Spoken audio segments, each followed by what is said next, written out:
वित्त मंत्री निर्मला सीतारमण ने आज संसद में अपने कार्यकाल का लगातार 6वां बजट पेश किया। यह अंतरिम बजट होगा और इस साल होने वाले आम चुनाव के बाद पूर्ण बजट पेश किया जाएगा। भारतीय बजट इतिहास पर नजर डालें तो मोदी सरकार के 2 कार्यकाल में कई बड़े बदलाव देखने को मिले हैं। इनमें से एक सबसे अहम है, जी हां, मोदी सरकार में बजट से जुड़ी 92 साल पुरानी एक परंपरा बदली गई। आइए जानते हैं इसके बारे में विस्तार से।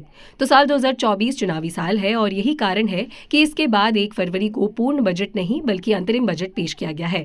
हालांकि मोदी सरकार के दूसरे कार्यकाल का ये आखिरी बजट होने के नाते इसे लेकर लोगों को कई बड़े ऐलान होने की उम्मीद भी है।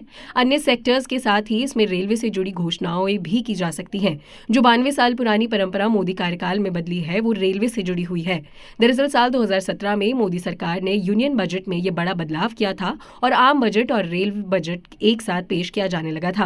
नरेंद्र मोदी के नेतृत्व वाली सरकार में साल 2017 में किए गए इस बदलाव से पहले तक देश में 2 तरह के बजट पेश किए जाते थे, पहला रेल बजट और दूसरा आम बजट। इस दौरान आम बजट में जहां सरकार शिक्षा, स्वास्थ्य, रक्षा और देश की आर्थिक विकास से जुड़ी कई महत्वपूर्ण घोषणाओं के बारे में जानकारी देती थी, वहीं रेलवे से जुड़ी घोषणाओं के लिए अलग से रेलवे बजट संसद में पेश किया जाता था।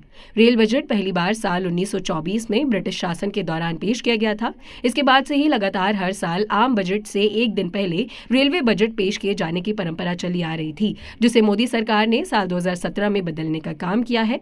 सरकार ने 2017 में आम बजट और रेलवे बजट को मर्ज कर दिया और इसके बाद से संसद में 1 फरवरी को सुबह 11 बजे केवल एक ही बजट पेश किया जाने लगा।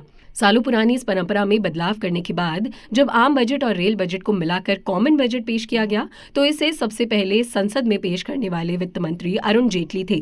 उन्होंने 2017 में पहली बार आम बजट में ही रेलवे बजट पढ़ा था।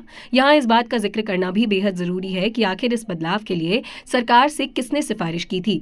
तो बता दें कि नीति आयोग ने ब्रिटिश शासन से चली आ रही इस परंपरा को खत्म करने की सलाह दी थी। नीति आयोग से मिले प्रस्ताव के बाद मोदी सरकार ने अलग अलग अथॉरिटीज से भी इस मामले पर विचार विमर्श किया था और इसके बाद ही रेलवे बजट को आम बजट में मिला देने का फैसला लिया था।